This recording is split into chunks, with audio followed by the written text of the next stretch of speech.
Shift केल्यानंतर त्या लोकांनी वॉशरूम मध्ये जाऊन त्याला मारला।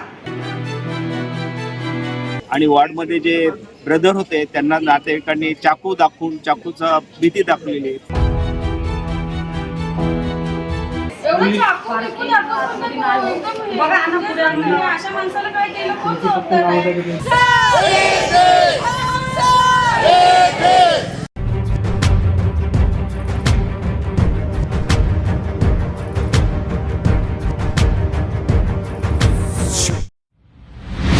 आजकल की भागदौड़ वाली जिंदगी ने लोगों का लाइफस्टाइल बिगाड़ दिया है।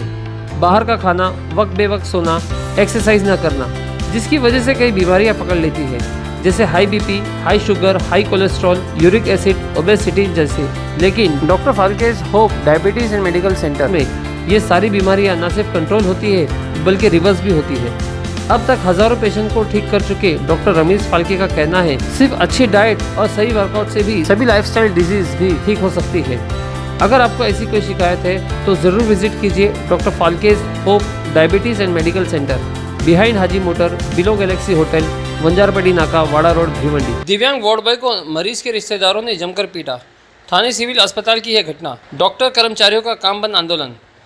थाने के एक सिविल अस्पताल में मरीज के रिश्तेदारों ने एक विकलांग वार्ड बॉय की पिटाई कर दी। इलाज के लिए भर्ती कराए गए 24 साल के एक लड़के की इलाज के दौरान मौत हो गई और गुस्साए रिश्तेदारों ने और उसके दोस्तों ने 10 से 15 लोगों ने वार्ड बॉय की पिटाई कर दी। कर्मचारियों का कहना है कि अस्पताल में वार्ड बॉय के भाई को भी चाकू से धमकाया गया।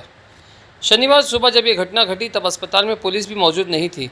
डॉक्टरों और स्टाफ पर बार बार हो रहे इन हमलों के चलते सिविल अस्पताल के डॉक्टर और स्टाफ ने कुछ देर के लिए हड़ताल कर दी। हालांकि civil surgeon doctor Kailash Pawar के समझाने और संबंधितों के खिलाफ मामला दर्ज करने का वादा करने के बाद ये काम बंद आंदोलन वापस ले लिया गया।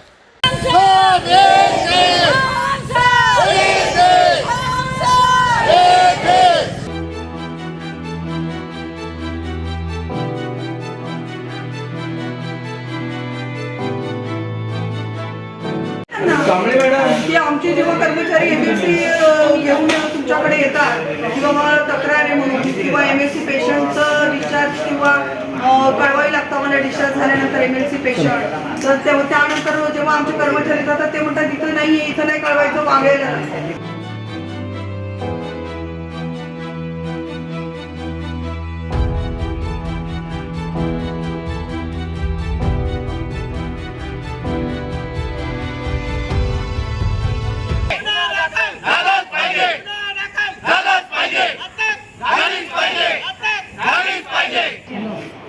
पोलीस चौकीत नसतात।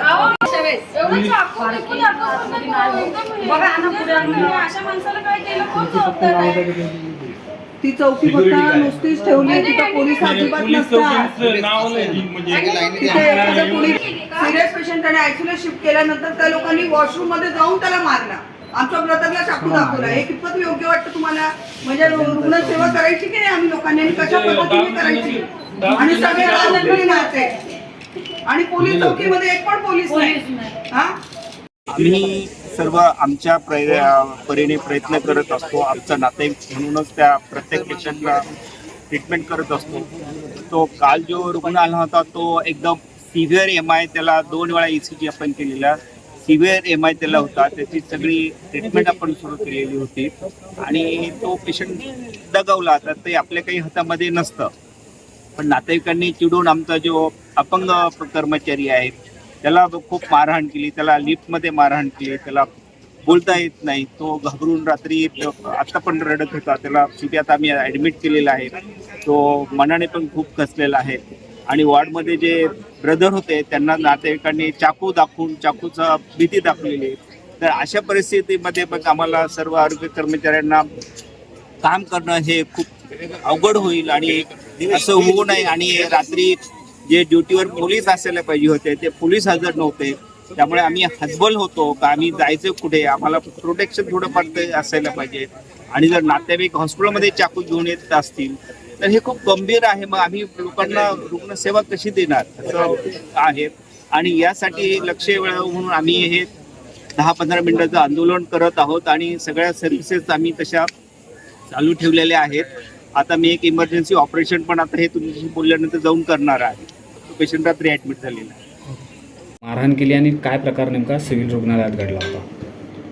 काल रात्री एक इसम 24 वर्षाचा अंदाजे चेस्ट पेन म्हणून ॲडमिट झाला 3:45 दरम्यान आणि ते ॲडमिट केल्यानंतर त्याच्याबरोबर जे बरेचसे नातेवाईक होते, बरेचसे ड्रंकर वगैरे होते आणि त्यांनी मग आमच्या तिथे पेशंटला ॲडमिट प्रोसेस करत असतानाही आमची एक दिव्यांग क्लास 4 सर्वंट आहे, म्हणजे डम अँड डीप आहे, त्याला त्यांनी मारहाण केली, त्याला चाकू पण दाखवला आणि डॉक्टरशी पण त्यांनी मिसबिहेवियर केला आणि पेशंटला मायकार्ड इन्फेक्शन होतं, त्याच्यामुळे त्याची डेथ एक 5:30च्या दरम्यान त्याची डेथ झाली.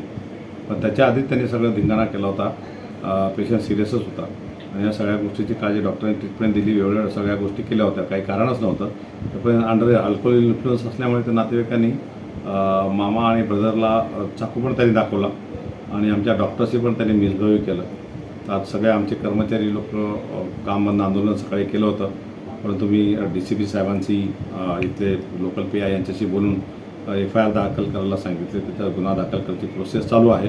त्याच्यात गुन्हा दाखलचं ॲश्युरन्स दिल्यानंतर त्या लोकांनी काम बंद आंदोलन थांबवले. परंतु माझं एकच मत होतं की आपलं रुग्णसेवा देणे हे गरजेचं आहे, त्याच्यावर कोणी त्याच्यावर असं काही आंदोलन करू नये. मी आवाहन केलं आणि त्याच्यावर ते आंदोलन नाही, आपलं रुटीन हॉस्पिटल चालू आहे.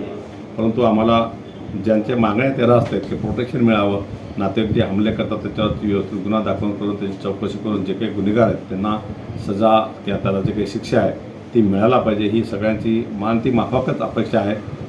इथे आम्ही रुग्ण बरे करण्यासाठीच आहे, त्या दृष्टीनेच आम्ही प्रयत्न करतो. परंतु हे नातेवाईक जर असं वागत असतील, डॉक्टर काही म्हणजे देव नाही की तुम्ही प्रत्येक पेशंट आले त्याला आम्ही म्हणजे ते बरेच होऊ शकतं. तर हार्ट अटॅक आहे, त्याचं PM केलं, क्लिअर कट हार्ट अटॅकचा केस आहे, त्याच्यात त्यांनी सगळ्या गोष्टी केल्या, ICUला पण ठेवलं आणि सगळ्याच आपल्याकडनं सगळे मॅनेजमेंट प्रॉपर झालेली आहे. तर त्या व्यतिरिक्त त्यांनी आल्यापासूनच त्याचा तो मूड तसा होता आणि अंडर इन्फ्लुएन्स असल्यामुळे बहुतेक ते आल्यापासूनच त्याची दमदाटी करणं आणि ते मारहाण करण्याच्या मोडमध्ये चाकू वगैरे सोबत होत त्यांच्या आमच्या लोकांनाही त्याच्याबरोबर खूपच एक भीतीचं वातावरण होतं रात्रभरपासून. परंतु मी त्यांना ॲश्युरन्स दिले आणि वरिष्ठ पोलीस निरीक्षक आणि DCPशी बोलून इथे प्रोटेक्शनची व्यवस्था करण्यासाठी सांगितली. रात्री त्यांची याची व्हॅन असते पेट्रोलिंगची, त्यांना पण तिथे 1-2 चक्कर मारण्यासाठी सांगितलेलं आहे. आणि मी जास्त लोकांना सगळ्यांना खरोखर आवाहन करतो की ॲक्सिडेंट्सचे पेशंट असतील किंवा असे काही सिरियस पेशंट आहेत, आमची धडपड हीच असते की आपण त्यांना बरं करायचं. परंतु मिसबिहेव करणं किंवा मारणं, तो दिव्यांग व्यक्ती आहे आमचा मामा, त्याला बोलता येत नाही, त्याला बहिरा आहे, ह्या सगळ्या गोष्टीत त्याला एवढं सगळ्या गोष्टी करणं ते खरोखर चुकीचं आहे आणि त्या दृष्टीने पोलीस प्रशासन याच्यावर कडक कारवाई करेल अशी अपेक्षा आहे आणि तशीच मी त्यांना हमी दिली आणि म्हणून त्यांनी ते आंदोलन थांबवलं.